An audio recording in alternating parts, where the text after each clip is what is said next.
Vamos trazer os números do Nordeste e também do Brasil, né? A gente já passou, infelizmente, o Brasil já passou de 1.000 mortes nesta sexta-feira. Quem está comigo hoje, direto do home office, direto de casa, é o nosso Tiago Elcias. Papito, boa noite, Tiago. Chegamos aí a mais de 1.000 casos de vítimas fatais, infelizmente. Boa noite, Tiago.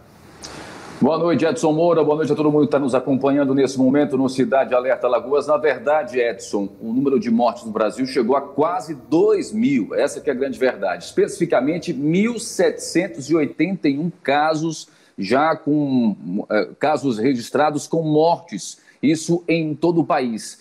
Gente, nós temos aí, na verdade, olha, 19.638 casos registrados no país de uma forma geral. Esse é o número de infectados, né, em todo o país. O estado de São Paulo, com certeza, ainda concentra o maior número de casos, 8.216, e de mortes, em torno de 540. O Rio de Janeiro vem logo na sequência, em segundo lugar, com 2.464 casos.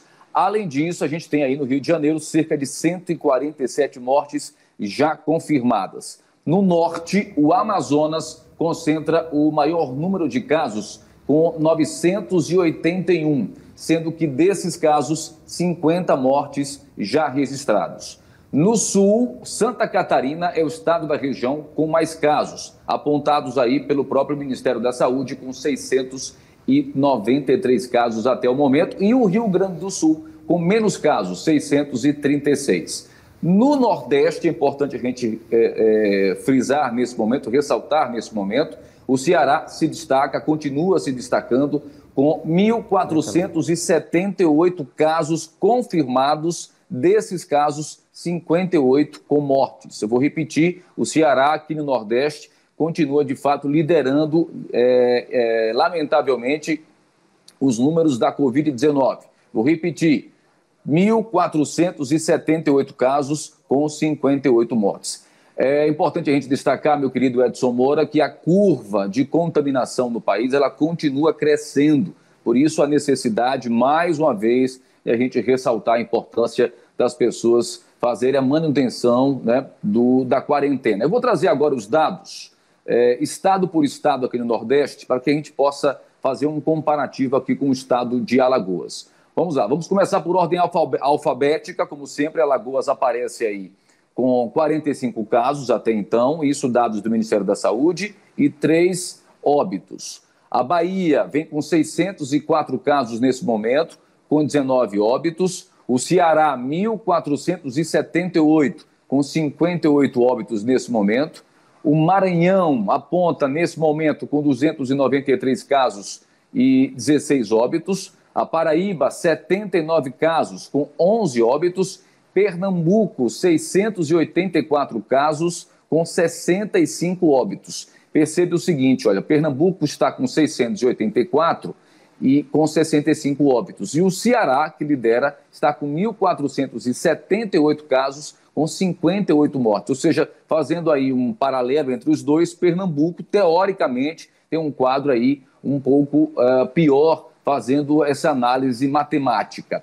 Seguindo aí na lista dos 9 estados nordestinos, atenção, o Piauí vem nesse momento apresentando aí 40 casos registrados, com 7 óbitos. O Rio Grande do Norte, 263 casos registrados, com 11 óbitos. E por último, por ordem alfabética, como eu disse, o estado de Sergipe, com 42 casos, sendo que desses casos, 4 óbitos. Este é o panorama atual que foi revelado agora há pouco pelo Ministério da Saúde em seu último boletim epidemiológico, meu querido amigo Edson Moura. Pois é, Tiago, é importante a gente frisar, e a gente quando traz aí o recorte Nordeste, né, a gente consegue trazer justamente nesses números, aqui Alagoas ainda é o estado com o menor número de mortes e quase, acho que o segundo menor estado no número de casos confirmados. Tem um estado aí com 40, pode colocar na tela aí o mapinha de novo, só para a gente só para a gente reforçar esse comentário aí. Veja só, Alagoas, 45 casos confirmados, 3 mortes, não é? A gente tem estados, né, como o Piauí com 40 casos, mas com 7 mortes, e o Sergipe com 42 casos, menos que Alagoas, mas com mais mortes, 4 mortes. Então, isso reflete bem que o que está sendo feito aqui, né, por mais difícil que seja, que é a questão do isolamento social, Tiago, está dando resultado. Não é? Então, é por isso que é importante a gente continuar fazendo a nossa parte e não ficar tanto comparando, né? Porque o estado tal abriu, porque Alagoas fechou tudo, porque está complicado. Eu acho que é importante fazer balancear essa situação, não é isso, Tiago?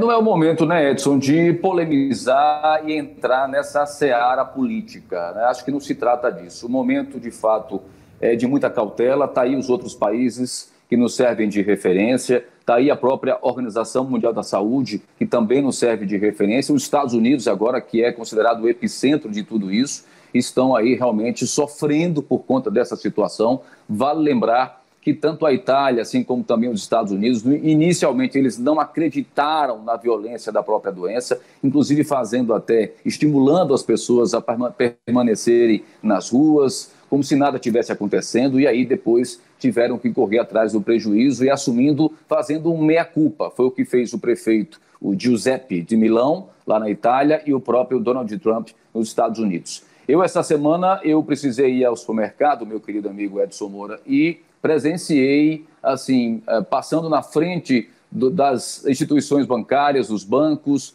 dos próprios supermercados, das ruas e avenidas, uma movimentação acima do normal, como se nada tivesse acontecendo. A gente tem que ressaltar mais uma vez que, segundo os especialistas, a curva de contágio nesse momento no país é o que está crescendo mais, fazendo análise aí comparativa com os outros países no resto do mundo. Então, esse momento é importante mesmo que as pessoas possam fazer a manutenção da quarentena. Como eu já disse aí mesmo na apresentação semana passada do Cidade Alerta, eu acho que o que não se discute mais é a importância de se permanecer em casa. O que tem que se discutir cada vez mais é que o poder público tem que garantir instrumentos sociais para que o resto da população, principalmente os mais carentes, possam enfrentar essa situação que a gente não sabe até quando vai permanecer, de uma maneira um pouco menos traumática, né?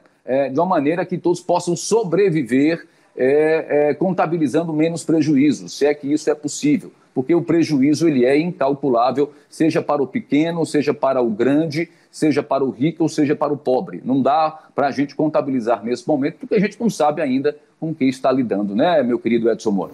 Exatamente, Tiago. Um abraço para você. Semana que vem você vai estar interagindo aqui com o nosso Wilson Júnior. Eu vou estar como você de casa, também entrando, participando. Na outra semana você vai estar aqui no comando do Cidade. Uma feliz Páscoa para você e para sua família, viu, Tiago? Obrigado, Edson. Quero também desejar feliz Páscoa a toda a equipe aí da Cidade Alerta, da TV Pajuçara, a todos vocês que estão nos acompanhando, que o espírito de renovação venha de fato para que nós possamos refletir um pouco mais sobre o nosso papel na sociedade como ser humano, como cristãos de uma forma geral. Obrigado, Edson. Valeu. Um abraço.